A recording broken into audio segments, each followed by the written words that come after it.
one, go. Live from Chevy Chase, Maryland, Virginia, and all parts of the DMV, we are 25 people strong this morning.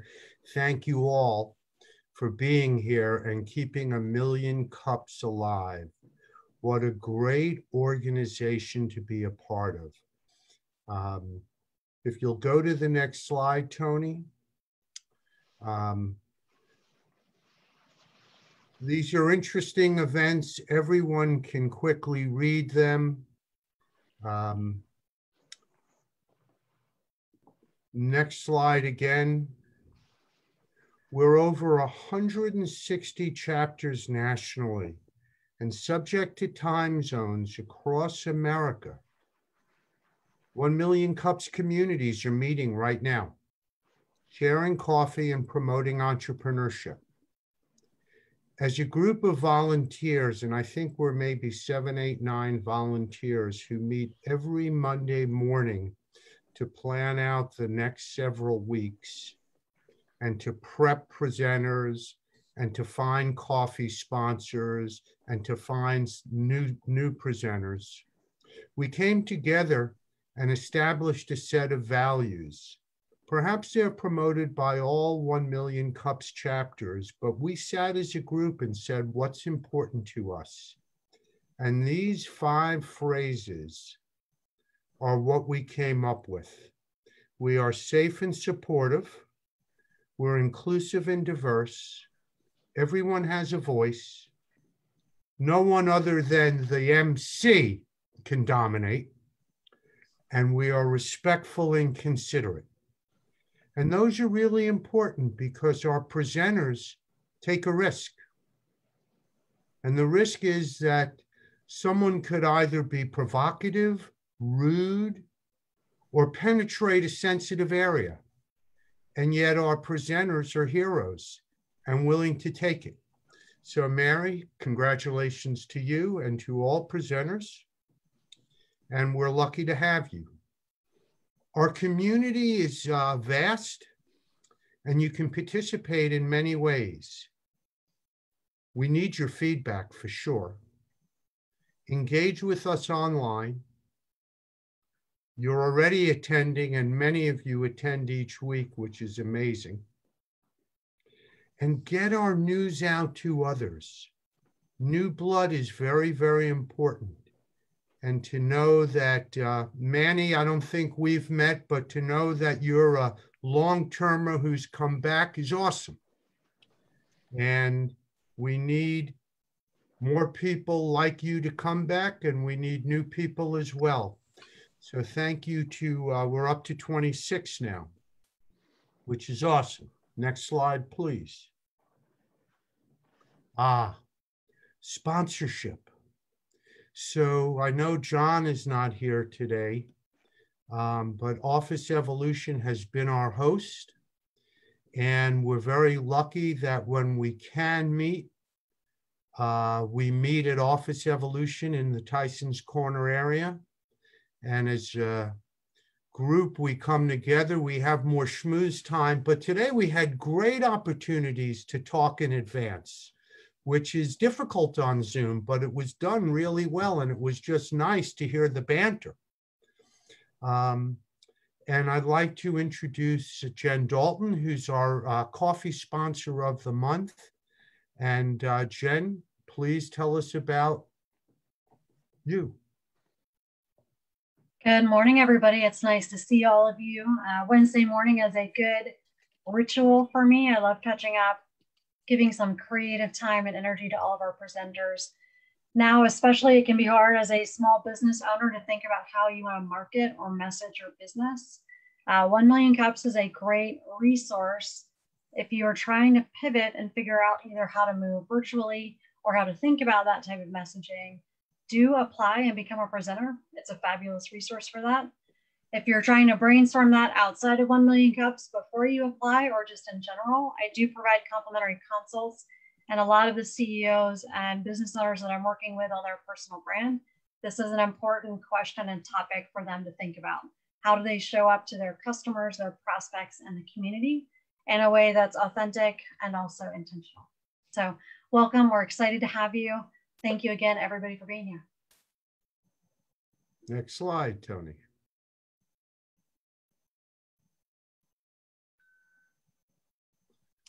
I think everyone can read this very quickly. You can raise your hand by using the hand raiser. You can also raise your hand like this, but you may not be seen as quickly. And certainly chatting is available. And please do keep yourself on mute just to reduce noise. Also, if you have not yet registered on the 1 Million Cups app, please check in. Well, you can see Tony, he's my Vanna White. Beautiful, man. Yes, please check in so that we get full credit. And I believe the next slide probably has Mary's name on it. You may go to it. And with that, I introduce Mary Smith, who's going to present to us. And again, Mary, thank you so, so much. And we're honored to have you. And please take it away. So good morning, everyone. Thank you for having me. Thank you for being here. So I'm a daughter, a sister, a mother to anxiety and depression, all kinds from, I can't sleep because of my anxiety, or, to I can't get out of bed because of depression. There's trauma, suicides, abuse. I've sort of seen it all. And of course, I've experienced some of my own. But I've also had this amazing life. So when I had children, I assumed that if I kept them happy and we, they were successful, that all would be fine. And so I had 4 girls, not yet. We switched ties. Oh, well, we're doing a lot of slide switching. So, does everyone else see that too? Oh yeah, so I had 4 girls within 5 years. And life was busy. One of them had big medical problems. And, you did a great job. You do the best to survive. And everything is great until it isn't, like the time that my husband's walking with the 5-year-old and she suddenly says, shit. And he said, oh, what did you say ship? And she said, no, shit. And he said, oh, well, what does that mean? That means turn around, you forgot your ballet slippers. So I ended up with, we all make mistakes, basically. So what's my point? My point is that your intention is right. You're doing all these really good things. You're taking care of your children. Parents are doing everything they can. So for now, I'm going to give you the question for today, which is, what input and ideas do you have on how to get in front of more parents and sort of prove my credibility? Quickly, I'm going to give you an overview of the business, various sort of aspects of it. Next slide is that research shows that anxiety and depression are epidemic. It's increasing most in the sort of 12 to 25-year-old age group. Next slide. When kids are young, the focus is really getting through the day, preparing children to succeed. And that's not to say we're not seeing a ton of accomplished young people, but research shows it's coming at a cost, and that cost is anxiety and depression. And it's sort of a survive versus thrive question. Thrive is not pure financial success because it also involves some sort of, evolution or maybe resilience. Also, if you're performing really well, but you're perpetually stressed and not enjoying yourself, that's also success of a kind. But if that's happening to children, that's not thriving.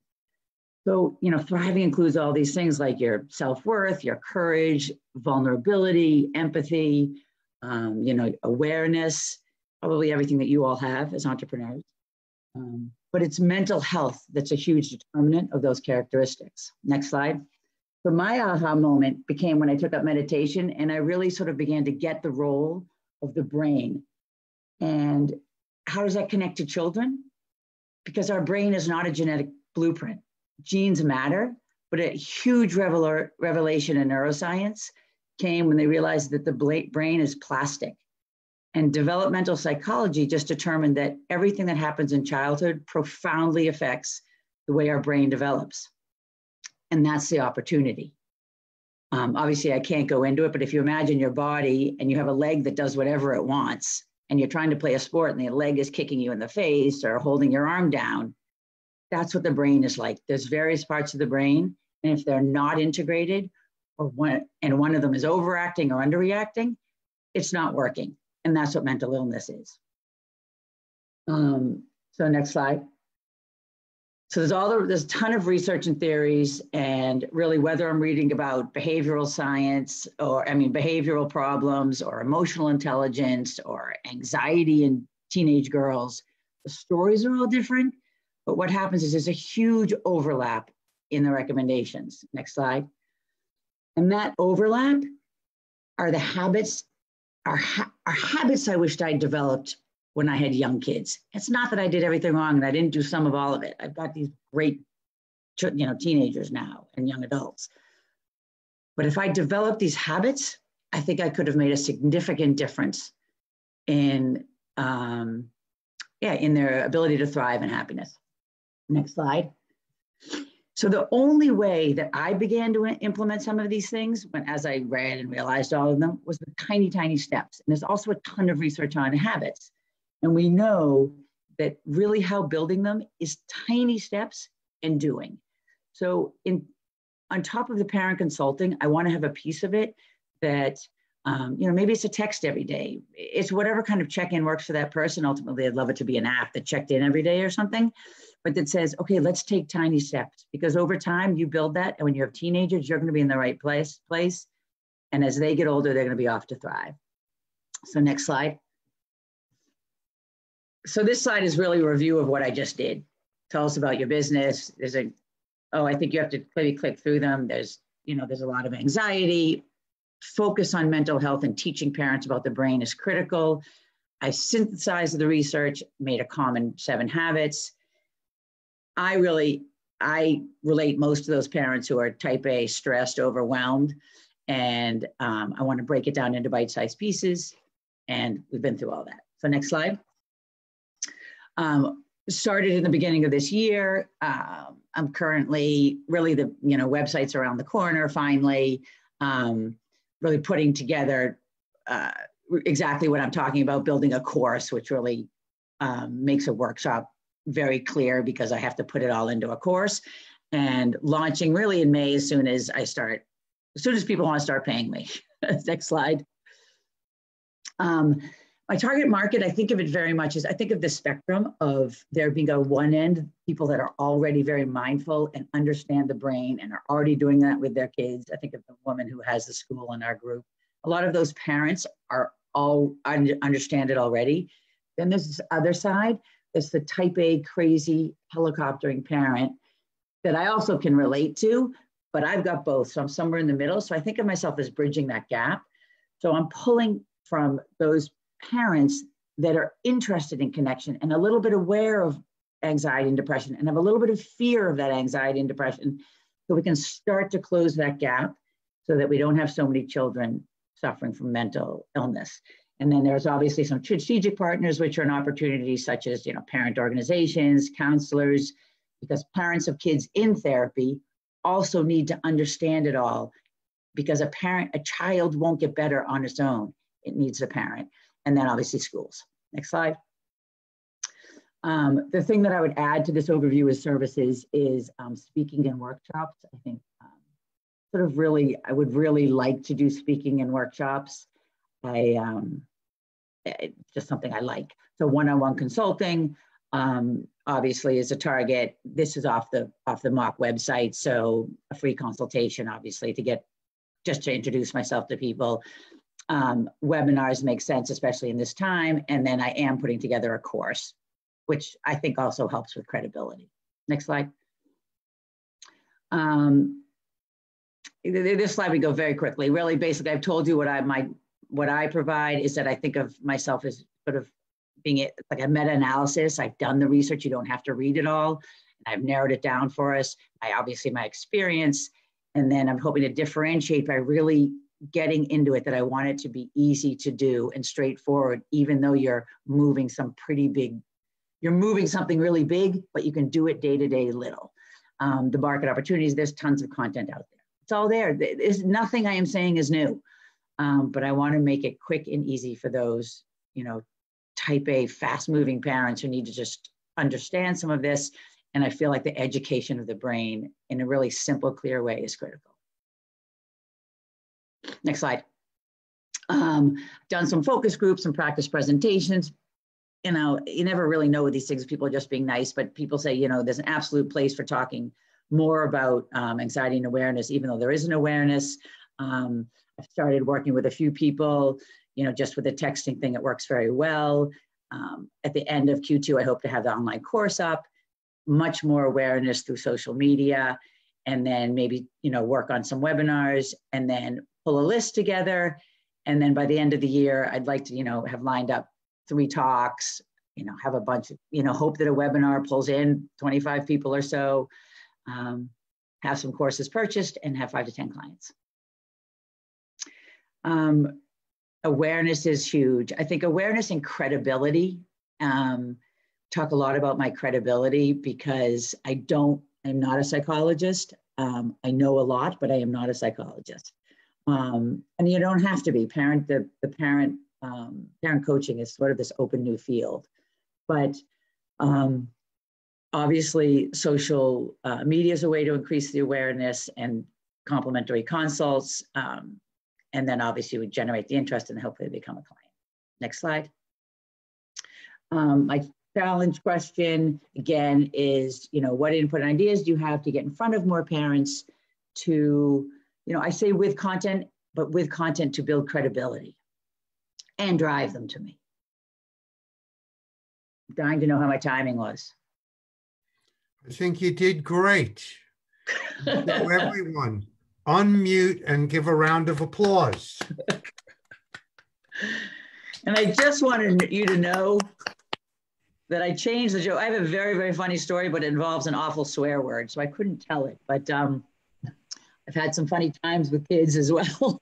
And I'd like there to be a humor element in what I do, working with parents too, because I think there's, I think that's what we all need. We got to laugh about it too, but realize there's some serious stuff going on. Okay, great. Well, thank you. We're going to move into the Q&A section now. As in past, please raise your hand or say, make a note on the chat room that you have a question, and I will be able to go ahead and call you out and focus you in. First one came up already, and that is with Jeff Englander. So Jeff, go ahead and unmute and ask your question. Well, good morning, everyone. I'm sorry I don't have my video on. My camera broke. Oh, no. Yeah, okay, right. Right, I know. Not exactly presentable today. But the question I have for you, Mary, is your educational and certificates, any kind of certifications you have. And the reason why I bring that up, and someone sent me a question and asked me why, I would even ask the question. And the answer is this, is that I think in this area where we have a highly educated population, people will always ask, what kind of professional training have you had, if any? And I think you should brag about any kind of education or training or certification that you have. And so I was just asking, what kind of any kind of professional training? So I've done a course where I can call myself a parent consultant, an official parent consultant. I haven't taken a parent coaching course. You know, there are some out there. I could do that. So that would take a year to get. I could just do that alongside everything else. If I could find a shorter one, I could do it. So I don't have a course. I have an MBA, which is not helpful. So I have a master's in business. So I agree with you, which is why I talk a lot about credibility in my focus groups. And my focus groups have not been, 20 people I don't know like this. What I hear is, I like the fact that you've been in the ditches, and I like the fact that you get it. So I need to build on that. But otherwise, I'm a parent consultant and an MBA, which is useless. But I do have a master's. Great. All right. Next one is Russ. You had a quick question? Yes, I was wondering, where is your focus point? Are you in Tysons? Are you in Fairfax City? Are you in Fairfax County? Are you in Falls Church? Are you in Arlington? So I live in Great Falls. Okay. And so Tyson's area, All right, Reston, Tyson's, McLean. yeah. Are you involved in the school systems at all? I mean, Yeah, so in elementary school, I sent them over to Reston for a Spanish immersion program. So there's Reston. I am involved, but my children are now 15 to 21. So we've come through the school system, but I have reached out to yes, 100% I have to go into the schools. In fact, one of my original presentations, I had planned to just invite across the schools, and at the last minute, I found out that you can only include things in those folders if you're a nonprofit. Yeah. So now I've reached out to some of the PTAs, but I've sort of felt like, again, because sort of, to what Jeff says, because I can't say, okay, I'm a psychologist, I feel like I need to have some kind of website or my blogging or something that gives some credibility. And then I agree that I have to hit out the PTAs. Yes. PTOs. Okay. Phyllis, you're up next. Hi, thanks, Mary, for that presentation. It was really organized. I'm impressed. I had similar thoughts as Russ. So reaching out to PTAs, especially now when parents are with their kids all the time. And, I know for myself, I'm feeling a little desperate. So, having a PTA do the marketing for you would be great, because they already have those distribution lists. Another thought is the Fairfax County Parent Resource Center. Have you looked at them? So they do probably 1 or 2 workshops every month. They're free for parents. So there's an actual center in Dunloring with a parent resource library, and it's really great. I just found out about it this year, and I went to several workshops, last fall, and it's a really great way for people like you to be in front of 100 people, and then they also put it on their YouTube channel, so then you can go back and you get extra eyeballs that way. But it's a really good way for you to get exposure, and then almost I still get emails from all the presentations I've gone to, because then, Fairfax County, the public school whoever signed up for the workshop, their contact information is known, and they'll hand it over to you. So now you've increased your email distribution that way. So it's called the Parent Resource Center. That's great. Thank you, Phyllis. All right, next up is Talmar. You should be unmuted. I am now unmuted. Hi, Mary. Thank you very much. Apologies, homeschooling kept me turning the camera off so I could talk to. But I love what you're doing. I can personally relate to it. I am your target market. And as for credibility, my background is also business strategy. So I would recommend that you worry less about the credentials. Certainly continue to go forth and achieve them, but don't let them hold you. I think your credibility comes from, I've been there, done that. And I think that the more that you can tap into I remember my son yelling at a computer just like me. And I was like, crap, I'm doing something wrong. I'm stressing this kid out from my behaviors. That was the shift for me. I saw him picking up the bad habits. So for credibility, the more you can share those moments, we can recognize ourselves in you or your experiences, the more we're going to instantly relate to that situation anyway. And even if you have to use stories from people you're working with or clients or beta testing with, those moments will get us the credibility to go, she understands. Like you said, I think that's where the credibility can come for the first part while you're continuing to get the credentials. And like you said, the fast-driven type A people, the credibility is, do you know what I'm going through? And do you have an answer for me that's easy to understand? Because I don't have time to learn a whole lot of stuff. So I think you're going down the right path, but don't be so hard on yourself. Don't wait to get all the letters behind you. There's a lot of really successful people that don't have the letters you assume they have behind them. But you do need to disclose it in all situations. Look, I'm not a psychologist. That's not my background. I'm coming from a parent that wanted to do better by my kids, that kind of thing. Right. That's the credibility advice I have. Thank you. Just to let everybody know, whether that you're putting your question up in the chat room or if you're going on and raising your hand, I will get to you. I'm watching what order your questions come in.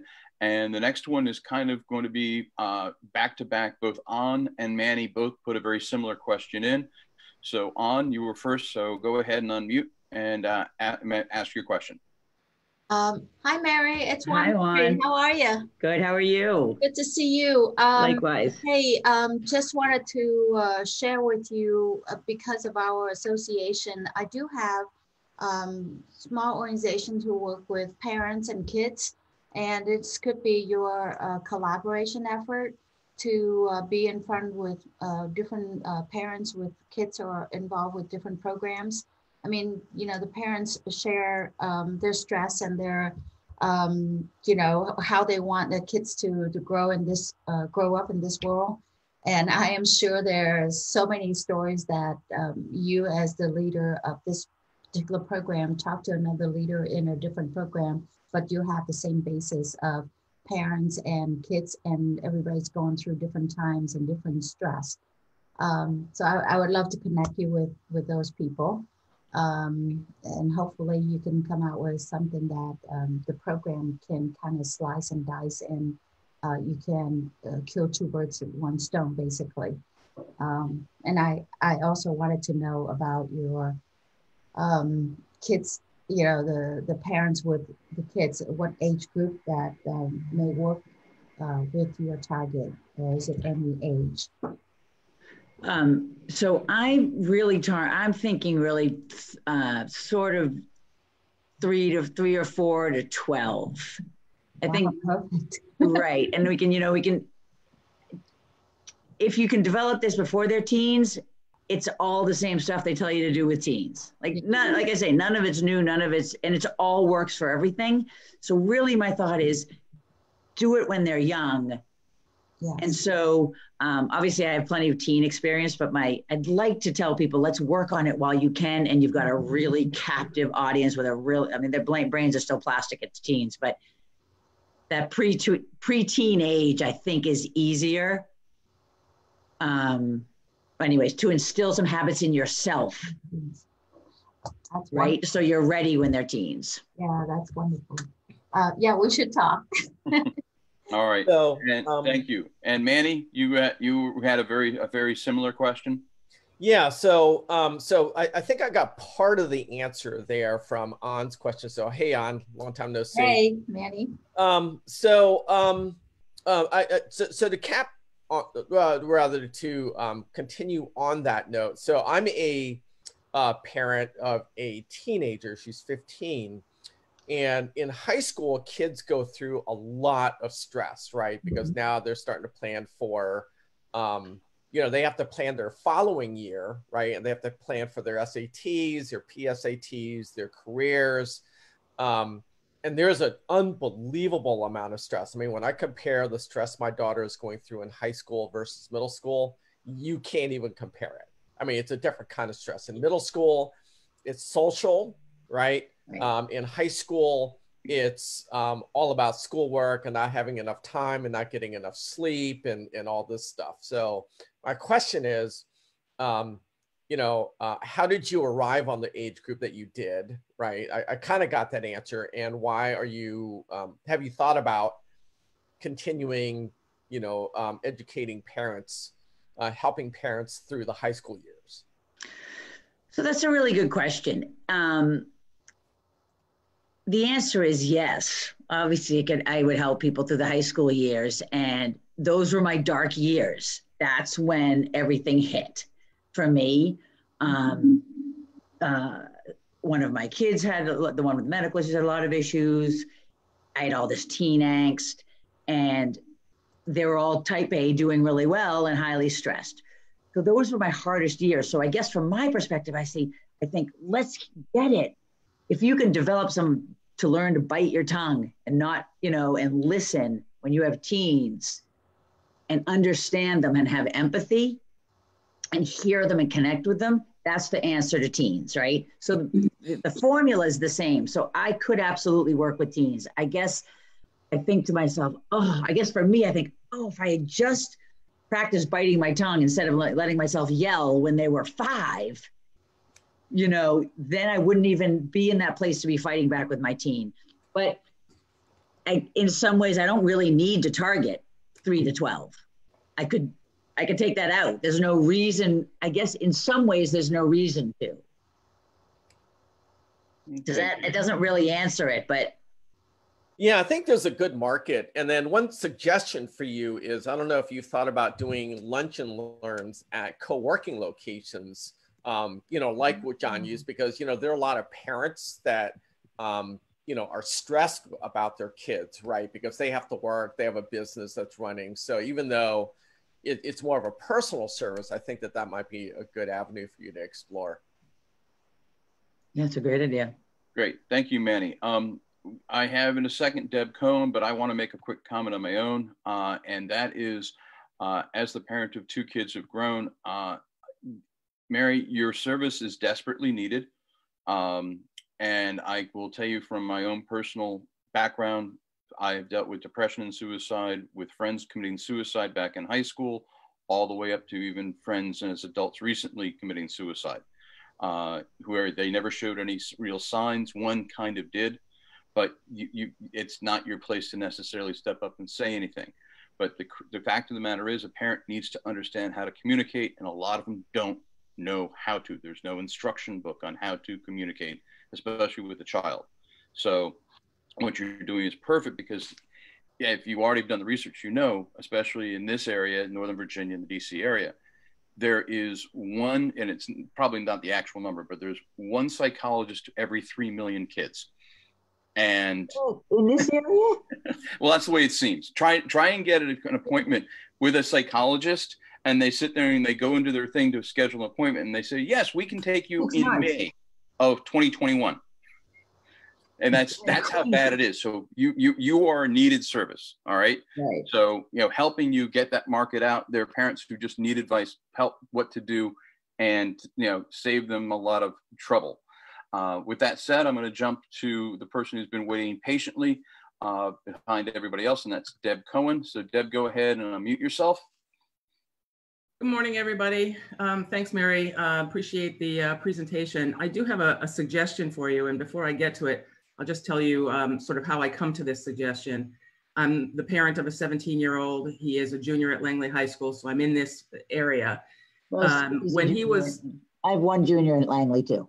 Okay, so when he was between your target ages of 4 to 12, when I was working full-time as an executive, also taking care of an elderly parent, he was a handful. He was diagnosed with ADHD, and to Tony's point, it was very difficult to find somebody, to get appointments with somebody, and when you finally got in with somebody, you might not have liked that person, but you stayed with them, for whatever reason.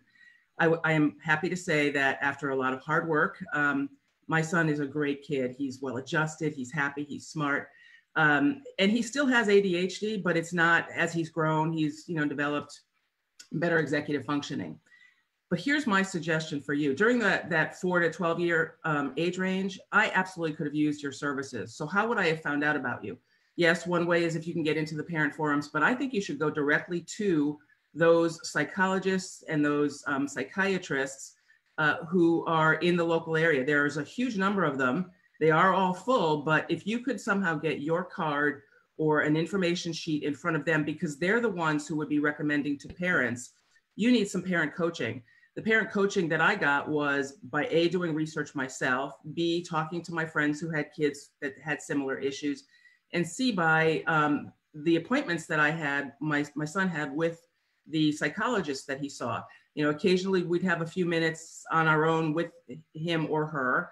Most of the time the appointment was either with the child or as a group. So if that psychologist could suggest to the parents, here's the card of somebody who does classes that you might want to look at. That I think is a way for you to get into, see some of these, get these parents on your list. Now, whether or not they'll agree to, hawk your wares, so to speak, is another story. But if you could put together a small information packet, even a piece of content that you could give them that they could then give to parents that have some of these tips on it, that would be a way to get your name in front of them by giving it to those psychologists and saying, please share this with your clients. I'd be happy to, help them, but here are some tips that you can use. So it's collateral content that also gets your name out and connect with those psychologists. And there are a huge number in the McLean area alone. Huge. Yeah. I know I know we're not supposed to respond to what people say, but this is also with another question. In my focus group of one, because of course that's nothing, I phoned one of the therapists that worked with one of my children, and thinking, of course, because I'd supported her so much, she'd be like, oh yeah, great. And her answer was, well, professionals tend to recommend professionals, right? And I think, so I still think there's a place, because I would agree with you, Deb. And I know those parents need that. I know that you can't just fix a kid without fixing the parent. It's not going to work, but not fix, but you know what I mean. Sure. But, so I guess I'm asking the group as well, is that one response, is it indicative, or do I just have to assume I can get over that? And some people are it'll be okay that I don't have that. But I think to Talmar's point though, if you have, you can put yourself out there as long as you're not misrepresenting yourself. If you have put together some straightforward content that is clearly helpful to any parent based upon your research, and you put that, and then your name is at the bottom and your website is at the bottom, I can't see a reason why a psychologist would not say, listen, here's a really informative pamphlet or an informative sheet that I have that gives some good tips on parenting for kids that are having these issues. Go ahead. They're not necessarily recommending you, but they're giving your content sheet to somebody. Right. That I think might be a way around some of these issues. Right. Okay. Thank you, Deb. We've got to try and pick up the pace. We've got a lot of questions that are in queue here. So next up is Lisa Humes. Lisa, you go ahead and unmute yourself. Thank you. I think I'm unmuted now. Thank you again, Mary, for your presentation. It was great. I just wanted to mention to you that don't forget the organizations that you already know. Things that you mentioned were places like the ballet studio, yoga, maybe even daycares or athletic associations, Girls on the Run. They build a lot of, they're always working with the girls, not only on an athletic basis, but they want to build self-esteem. So as a mother of 3 girls, I understand a little bit about what you're saying here today too. But I also think that you shouldn't discount your education. I think it shows your organization skills. Sharing your story makes you relatable. And I think it also helps to build trust. One last word is, I think working with somebody, I see Reggie Holmes is on the call, and working with somebody like him to build your SEO online and your website, I think would also mean an awful lot to your business. Right. Thank you. Okay, thank you. And next up would be Mr. Rutenberg. You have a question. So my questions and advice are to go narrow and to define several spheres of influence, and some great ones were just mentioned. And I would add tutors, because tutors are us type A parents have had our kids tutored out the wazoo. And therefore that's a great group. That's a great group. Yeah. Also, I'm sure already you have success stories, a couple of 3 success stories. And I would go to those families and ask them to make a referral.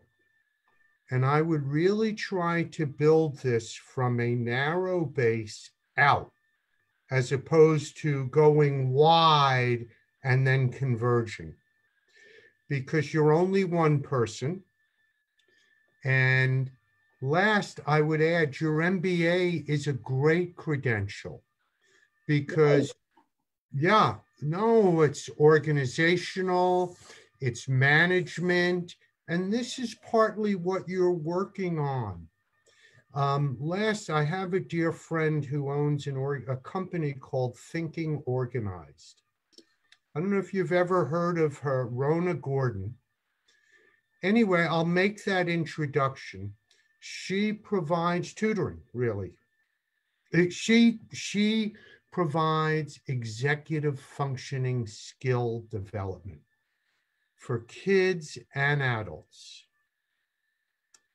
And so again, it's more than tutoring, but it's along the lines of who I think can be a referral source for you.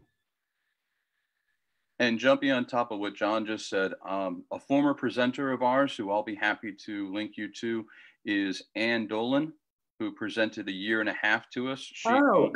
Yeah, I know. I mean, I don't know her. I'd love to. I know of her. Okay, because she's a former presenter here, and she's the president of Educational Connections in Fairfax. So I'll be happy to go ahead and make that connection, because now in a few minutes, you will also be a veteran of 1 Million Cups. Oh, yay. Mayosha Mendes, you had a question? Yeah, I was just saying that it would be good to connect with the PTAs, because I work closely with PTAs. And I noticed that when I go to their meetings, sometimes they have a presenter at their PTA meetings. So it's a great way to present to the school. I mean, we have like 800 students in the school, and they're really connected. And it's a free presentation. If you want to offer that free presentation, I think they'll be very attracted to it. I know Lemon Road is very open to those things. Lemon Road, Haycock, if you need any help connecting to some of those PTAs, you can reach out to me and I'll make an introduction. That'd be great. Thank you, Mayosha. In fact, I've thought a lot about you, Mayosha, because I think you have parents probably who are fall on that awareness, mindfulness side of parents. They understand a lot or not. Isn't that your market, really? Right. Yeah, and when things get back to normal, we can set up a presentation at our school as well. Oh, I feel like your parents already know it all, but if that works, great. Yeah, we can do like a little, what do you call it? Like a workshop or something. I can talk to our parent board and come up with a time that works for them. And I'm happy to invite you over when COVID is gone. Okay. Thank you, Mayosha. Okay, Reggie, you've been patient. Go ahead. You're on mute. Hi, Mary. Great job with the presentation. Yeah, my comment was just maybe trying to reach out to some of the local publications that cater to families, like Northern Virginia Magazine, Washington Parent, Washingtonian, even. They have a lot of articles and feature columns that deal with issues related to parenting and family. So if you could get a placement in a publication like that, I think it would go a long way toward helping you with credibility in the market. And it'd be something that you could point people to as, hey, here's an example of what I do, solutions I provide. So I think if you could get a placement in a publication like that, it would help a lot with getting in front of parents. That's a great idea. Yeah. Okay.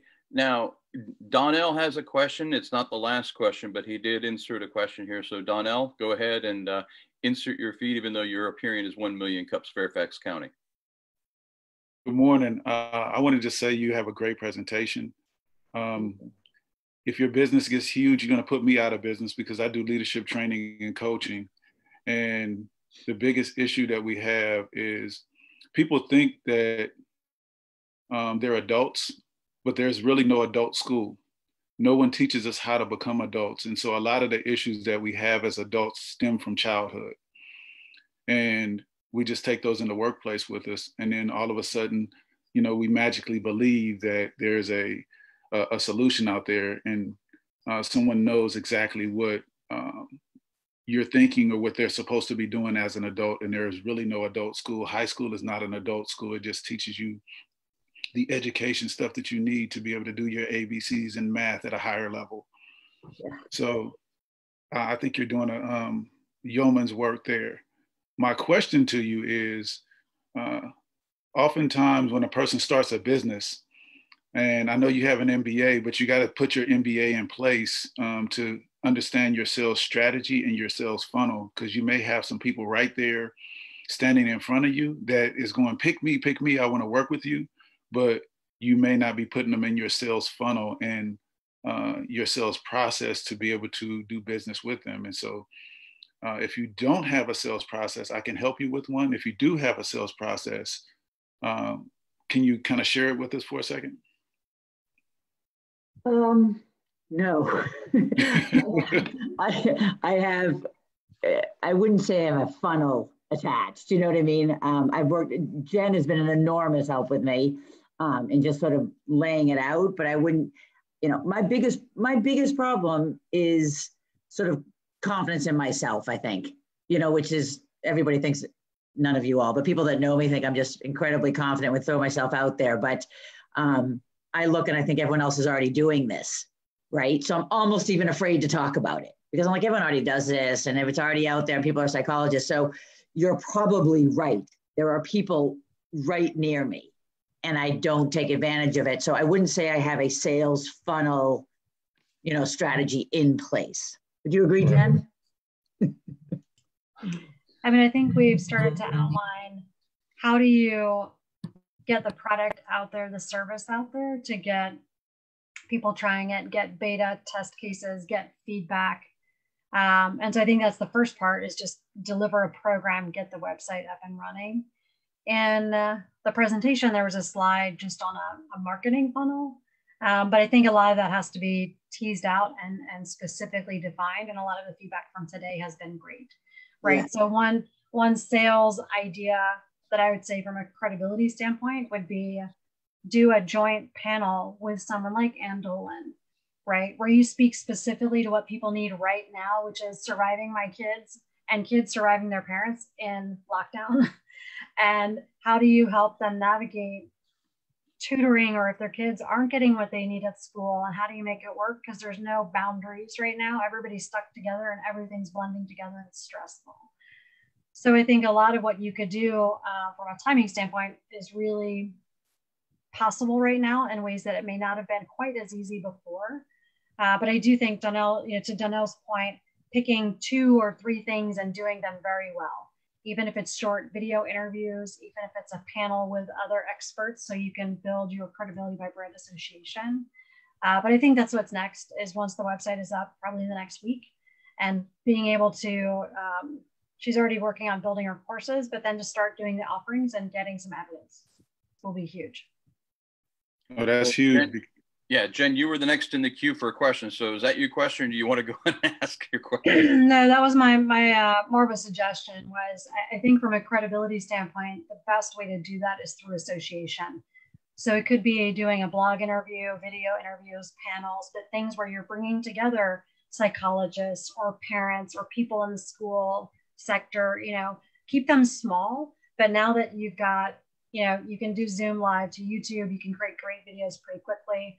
Facebook has got their new Messenger or Facebook Live group capability that's coming. There's a lot of cool technology things that I would say go ahead and start, right? That's the best way as a small business owner, is just start and do a couple of things really well and then build up that evidence. I think you also need to look at possibly doing a podcast. Interesting. And just, inviting, like what Jen said, experts on, and then some parents, to have conversations about some of the challenges, and then you kind of walking them through what you do and giving them, free snippets of how you support families. I have a great person that's on this call right now that can help you set up a podcast if you want to do one. But there's a lot of great insight that you can get from that, and your audience will automatically draw to you once they start hearing you speak about their problems, and just clearly define what you solve, and just what problem do you solve, and then invite people on to talk about those type of issues, whether that's suicide, whether that's kids that have ADHD, whatever that is. Clearly define the problem that you solve the best. Not that you only have to work with that, but those type of people will gravitate to you once they know exactly what services that you offer and what you do well. And that way you're working in your gift anyway, if those are the problems that you solve. Oh, that's so interesting. And I'll throw in one other thing as well, having been a parent who's been in your shoes, Mary, as well. And that is this. The ADHD and the ADD organizations have a lot of resources. One of the things that they don't put out, and that's why when I first read your application, I smiled from ear to ear, and because of the fact that I know that there is the need for what you're doing. When parents find out or start having difficulty with their kids and their doctors give them the diagnosis and start insisting on, heavily medicating the kids right off the bat, especially in the age range that you're working with, they go online and look at these organizations to try and give them some help or, figure out how to advise or what they should do. And I know from experience that doctors tend to want to medicate. They are not necessarily helpful as far as helping the parents, coaching the parents on what the parents should do. They're basically just throwing you out there. Like I said, there's no instruction book. If you reach out to those organizations and say, look, my role is to help the parents and coach the parents on how to get through this situation, I'm sure that they would support you. I wouldn't be surprised if there are others who are doing the same thing you're doing, and perhaps, working with them or working with those ADD organizations to, make your presence known. Because I think the problem is far bigger than anyone really realizes, because no one talks about it. It's one of those things that, they don't sit there and wear a badge saying, hi, my kid has ADD, or my kid is depressed, or, that, or even they're in denial because they're so busy with their own lives. They don't connect with it and they don't communicate with their kids well enough to see it. So be prepared. You might get it. Once you hit that right note, you might get a flood. That'll be fun. Right. And I know that there are some people who've made comments. Tamar, I think you had one more comment with regards to the discussion. Are you okay? Yeah, I typed it up. Just make sure she gets her live chat copies so she can get to it all. And if you need anything more, reach out anytime, Mary. Thank you, Mark. And Jeff, you had another comment too, or was that just to Mark for her to follow up on in the chat room?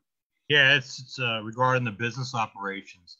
I strongly recommend, Mary, that you check out SBA.gov. They got all kinds of great resources. A lot of entrepreneurs actually wrote the information that's in there. A business plan, when you're talking about sales funnels and things like that, a business plan is not a bad idea. And I think that you ought to try to explore that. But just check out SBA.gov, and they got great advice. And Lisa, you had a follow-up comment as well?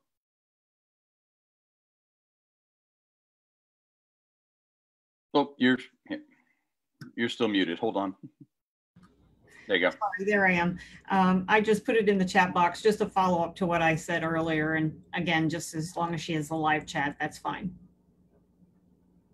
Okay. And Phyllis, you had one more follow-up comment as well? It's just piggybacking off of what Deb was saying about reaching out to psychologists. Another good resource might be elementary school guidance counselors. Yeah. Because, for some parents, there is a stigma about going to see a counselor or a therapist, but if you are going to see a parent consultant, it may not be as daunting. Yeah, no, I like that. Okay. And as is tradition, we're right about at that 9:55, 9:54 mark. And as with traditional, we let the last question go to the illustrious Mr. Donnell to pose the final question of the day. So Donnell, it's yours. Mary, outstanding presentation. I'm glad you're here. I wish you were around when my kid was that age, because I didn't know what I was doing. Luckily, he turned out to be great. But my last question is, what can we as a 1 Million Cups community do for you? Well, to be honest, I really just wanted a mug. I forgot to think about this question. Really, you've just done it. I mean, I really thank Jen for introducing me to it, and you've just given me a lot of input. And so really it's up to me to follow up with you. You're all, there's, you know, it's very gracious of everyone to offer their help and be here and listen. And thank you very much. No, congratulations. Thank you. My wife is actually a teacher at Langley High School. She's a science teacher. So look for Miss Johns. Let her know that you're that I'm I can't even say it right, but you know. Yeah, I got it. I got it. I'm going to check and see if Sophie's got it. Subject, Donnell. Yeah. Eric now has a mole. Yeah. All right then, Mr. Rudenberg, back off to you. Thank you. Thank you. So Mary, again, round of applause, whether you're muted or not. We appreciate a great presentation. Certainly the interaction and the commentary and the questions is a great sign that you really got us going. And so I applaud you for that. You know, people showed great interest. It's clearly an important subject for all of us. I wish my son had felt a little bit more pressure and my daughter a little less pressure, but that's life also. So again, you're showing upcoming events, but can you show the slide that has our next schedule of speakers? Because next week, I think we have a solar guy coming, Asayello Solar, if I'm not mistaken.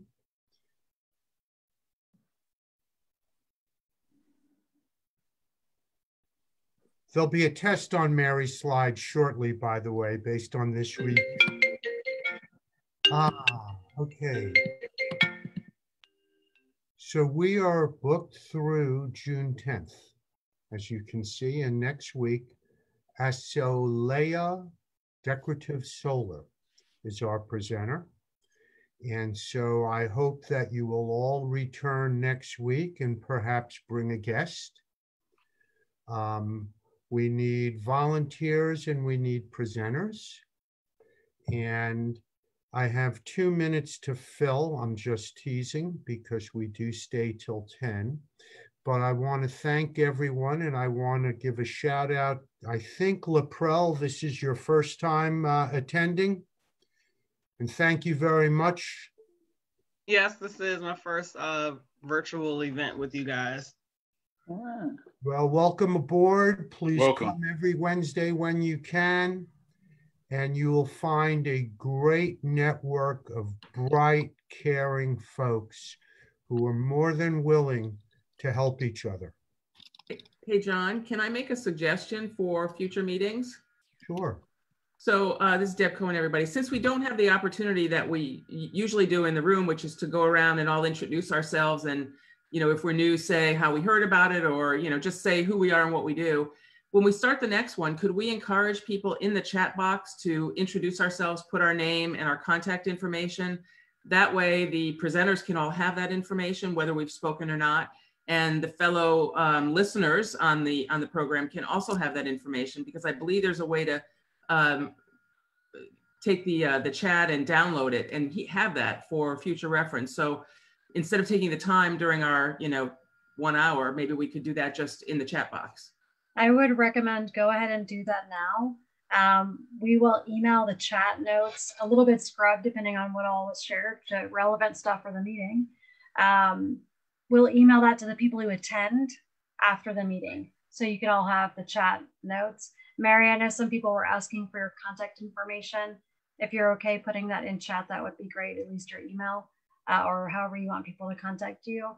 For folks who are attending, go ahead and put your contact info. I know some people have already done that, but if you want to add that, please go ahead. Now, there is also one other thing. If you signed into the 1 Million Cups app, there is the ability to go ahead and reach out to everybody who signed into the app.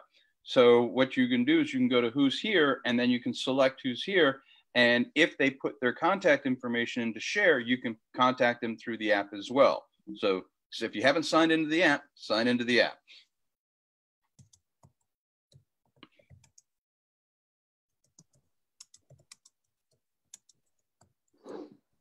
Karen, do you want to just briefly mention the event next week? I saw you put it in chat, but it's a great event.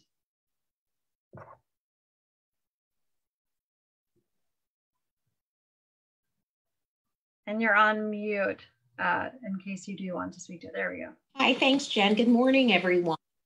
Morning. The Economic Development Authority will present a webinar on next Tuesday from 10 to 11:30. It's titled Starting a Business in the Era of COVID-19. And we will have the usual suspects speaking. And in addition to that, SBA will give an overview of their resources and information on the EIDL and PPP loan programs. So I hope you can join us. If you are well established as a business, think about sharing the information with someone that you know has an interest in starting a business. A lot of businesses are born out of recessions and pandemics. So we welcome one, we welcome all. Thank you. Oh, I have one additional piece of information to share. The NOVA Alliance is also sponsoring a webinar on Thursday, the 30th, from 2 to 3 o'clock. It's a part of the business continuity series, and I will put the link, the registration link, in the chat in just a few minutes. And I hope you can attend that as well. Thank you. I wanted to make everyone aware of an event that I have coming up this Saturday. I would love for maximum participation. Everyone, you know, I've been talking about our veteran business pop-up. Well, this weekend we have gone virtual. So we're doing a virtual veteran business pop-up. We have 38 businesses that are going to be showcasing their goods and services. Mother's Day is coming up. I want to remind you guys, so come out and shop virtually with these veteran-owned businesses and get your Mother's Day gifts, get yourself a gift, and support, you know, veteran, military spouse, small businesses. You can go to www.veteranbusinesspodup.com and register for the event. It takes you directly to the site that we're going to be using for the pop-up. We have several members on this call that's going to be vendors at that event, but your support will be greatly appreciated. Thank you, and I'll see you guys Saturday for this event. Thank you, Donnell. So before we leave, I just have an administrative question to ask Jen or Tony. Am I recording and saving the texts, or is someone else? You're on mute, Jen. You should get the chat download. I believe it will be you. Okay. I will make sure. So everyone, we hit 28 people today. I think we're now 25. A few have left. That's awesome. We're a great community made up of a terrific group of people. I thank you all for being here today. We meet again next Wednesday and every Wednesday. And thank you so much for being part of 1Million Cups. You all are entitled to a round of applause. You bet. And next week is going to be Hat Day, because all the guys without haircuts are more and more wearing hats. Sounds great. Only because of the really great haircuts we have. Yeah. Also this Friday, Reggie Holmes and I will be doing a creative happy hour with creative individuals. Anybody that has a creative drive or wants to be helpful and help out with an artistic expression, we'd love to have you guys from 4:30 to 6 on our Zoom. It's on our Eventbrite page. I love you guys. I can't wait to see you guys in person. Oh. All right then.